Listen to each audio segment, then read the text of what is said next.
নমস্কার। যুগ যুগ ধরে জ্যোতিষ ও তন্ত্রশাস্ত্রে কৌশিকী অমাবস্যা তিথির গুরুত্ব অপরিসীম। শাস্ত্রমতে গ্রহদোষ খণ্ডনের ক্ষেত্রে এই অমাবস্যা তিথি শ্রেষ্ঠ তিথি।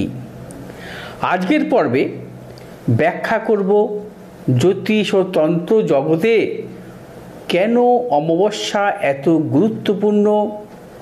পাশাপাশি একটি অশুভ যোগ, ধরুন জ্যোতিষশাস্ত্রের দারিদ্র্য দোষ নিয়ে আলোচনা করব। প্রথমে জানা দরকার এই অমাবস্যা তিথি কি। শুক্লপক্ষ এবং কৃষ্ণপক্ষের এক মাসের দুটি অংশে রয়েছে।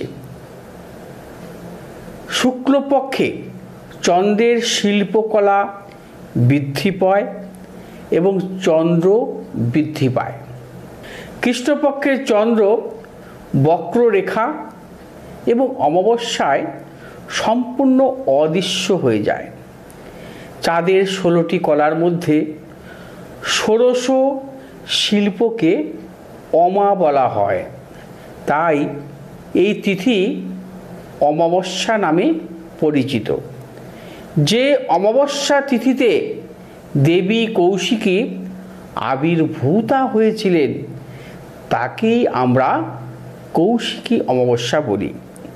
কৌশিকী অমাবস্যাতে অশুভ শক্তি শুভ শক্তির সামনে পরাজিত হয়। এবার আসুন, দারিদ্র যোগ কি। যদি কোনো জন্মছকে রবি ও শুক্র খুব কাছাকাছি বা একইভাবে অবস্থান করে তাহলে দারিদ্র দোষের সৃষ্টি হয়। আবার লগ্নের দশমে, রবির একাদশে, চন্দ্রের অষ্টমে কোনো গ্রহ না থাকলে এই যোগ সৃষ্টি হয়ে থাকে।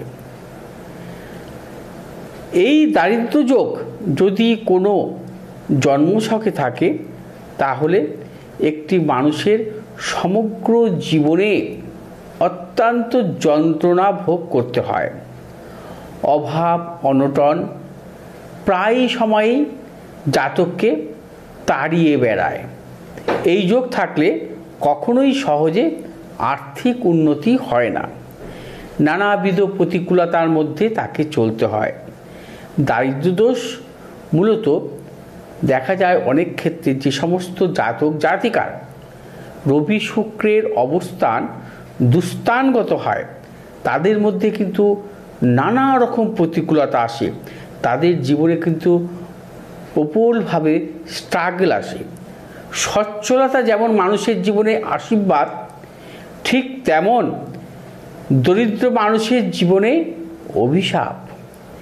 এই অভিশাপ থেকে মুক্তি পাওয়ার জন্য কত মানুষ কত কি করেন, কিন্তু সঠিক সময়ে সঠিক উপায়টি না করলে কখনোই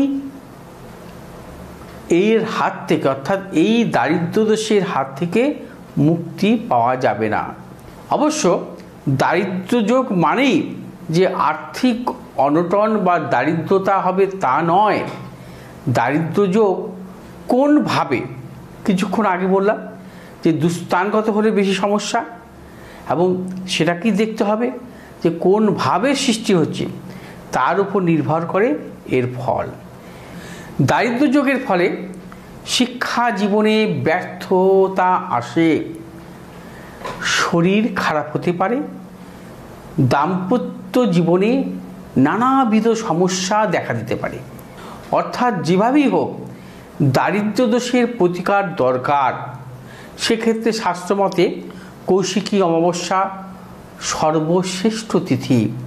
আগামী কৌশিকী অমাবস্যায় যারা আপনাদের মা হৃদয়েশ্বরী সর্বমঙ্গলার মন্দিরে বিষ দোষ, গ্রহণ দোষ, কালসর্পদোষ, গুরুচণ্ডাল দোষ, পিতৃদোষ, দারিদ্র দোষ ইত্যাদি ভয়াবহ দোষগুলো খণ্ডন করতে চান, যোগাযোগ করতে পারেন। আগামী পর্বে কৌশিকী অমাবস্যা ও অন্য একটি অশুভ যোগ নিয়ে অবশ্যই ফিরে আসব। ভালো থাকুন, সুস্থ থাকুন।